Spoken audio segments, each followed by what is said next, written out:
నువ్వు ఏ ఆపద చేతుల్లో ఉన్నావు, ఏ కష్టం చేతుల్లో ఉన్నావు కాదు, ఏ దేవుని కనుదృష్టిలో నువ్వు ఉన్నావో అది నువ్వు కరెక్ట్గా చూసుకుంటే ఇవేవి అసలు నీకు మ్యాటరే కాదు. చెప్పండి, it's not at all a matter, because I'm in the presence of God. నా ప్రభువు బిడ్డని, నా ప్రభువు తోడుగా ఉన్నవాడిని. దేవునికి స్తోత్రం. ఆయన ఎప్పటికీ నిన్ను మర్చిపోయే దేవుడు ఆయన కాదు. అన్నల ముందు అభిషేకించావు, సింహాన్ని చీల్చవతల పడేశాను, నువ్వు ఖచ్చితంగా రాజు అవుతావురా దావీదు అని నా ఫ్రెండ్స్ అందరూ అన్నారు. గొలియాతును చంపేశాను. ఇంత విజయాలు ఇచ్చిన నాకు ఇంత దీనమైన స్థితిలో, ఇంత దరిద్ర స్థితిలో నేను చావాల్సి వస్తుందా ప్రభువా అనుకున్నాడు. కానీ నేనైతే నీ కృపయందు, అందుకే చెప్తాడు ఆ మాట, నేనైతే మా నాన్న సంగతి నాకు తెలియదు, మా సౌలుగాడి సంగతి నాకు తెలియదు, నా తర్వాత ఈడి సంగతి నాకు తెలియదు, కానీ నేనైతే, ఎందుకంటే అదే ఆయన జీవితాన్ని ఇచ్చింది.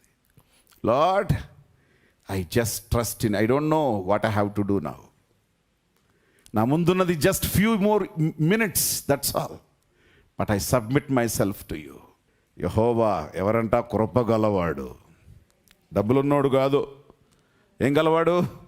బంగారము గలవాడు, వజ్రాలు గలవాడు కాదు. అవన్నీ ఉంటాయి ఆయనకి. అన్నిటికంటే ఏంటి ఆయనకి ఏముంది? అంతే. కృప గలవాడికి ఒక్కసారి కనెక్ట్ అయ్యి, ఏమిటి ప్రభువా నా జీవితం మీకు ఇదా అని అనుకున్నాడు. He trusted in the grace of God.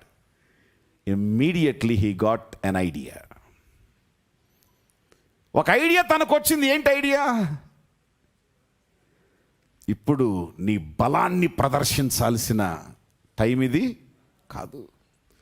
నీ కుంఫు కరాటీని ఈ నలుగురు మీద ఆడినొక షాట్ ఈడినొక షాట్ కొట్టి తప్పించుకొని పారిపోయే టైం ఇది కాదు.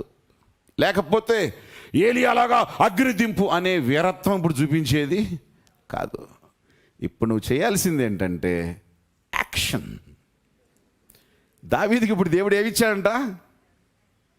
ఐడియా. ఏమిటి ఐడియా అంటే పిచ్చోడ్లాగా ప్రవర్తించు, అంతే. అందిస్తే చాలు అందుకుపోతాడు ఈయన. మామూలుడు కాదు కదా, అందిస్తే చాలు అందుకున్నాడు అంతే. ఏం చేశాడంట? ఆ గోళ మీదకి వెళ్ళి ఏంటంటే పిచ్చి గీతలకు ఇస్తున్నాడంట. ఆ గడ్డం మీదకి ఉమ్ము కార్చుకుంటున్నాడంట, సొల్లు కార్చుకుంటున్నాడంట, పిచ్చోళ్ళలాగా మాట్లాడుతున్నాడంట, తలకాయ గోక్కుంటున్నాడంట. ఇందాక బాగానే ఉన్నాడు, కోట బయట వరకు బాగానే ఉన్నాడు. ఆ డిఎస్పీ అనుకున్నాడు, ఎస్పీ అనుకున్నాడు, సిఐ అనుకుంటున్నాడు. వీళ్ళు లోనకొచ్చిన తర్వాత రాజుగారి దగ్గరికి వచ్చేసరికి ఈ వికృత వేషాలు వేస్తుంటే అసలు ఆ రాజుగారు చూసి, ఎవడరా మీరు తీసుకొచ్చింది లోనకి? ఆడు ఉమ్ములన్నీ నా కోటంతా ఉమ్ములు వస్తున్నాడు వీడు అని చెప్పి ఏం చేశాడంటే, బుంతను బయట, సార్ ఒక్క నిమిషం ఆగండి, ఈడెవడో మామూలు కాదు, అరే మళ్ళీ సొల్లోని తీసుకొచ్చి గబ్బోని తీసుకొచ్చి నా దగ్గర మాట్లాడతారా మీరు అని చెప్పి అస్సలు వాళ్ళని మాట్లాడనీయకుండా రాజు ఏం చేశాడంట, అసలు వీడు నా సింహాసనం దగ్గర కదా, నా నగరంలోకి రావడానికే వీడు అర్హుడు కదా, మీరు దీన్ని తీసుకెళ్ళి ఊరు బయట వదిలేండి అన్నాడు. అయ్యా కొద్ది చెప్పింది ఏనండి, నువ్వు చెప్పింది మళ్ళీ అంటావు, కత్తిరా అన్నాడు. పాపం పిచ్చ ఆయన ఏం చేశారు? తీసుకెళ్ళారు. దావీదా నీకు నోకలు ఉన్నాయిరా, ఇప్పుడు నిన్ను వదలకపోతే మమ్మల్ని చంపుతాడు, మళ్ళీ పిచ్చోడు వేసుకొచ్చారని చెప్పి మమ్మల్ని చంపుతాడు బాబాయ్ అని ఏం చేశారంట? బయట వదిలేశారు. ఇప్పుడు చెప్పండి, కృప ఏమిచ్చింది? జీవితం ఇచ్చింది. కృప ఏమిచ్చింది? జీవితం.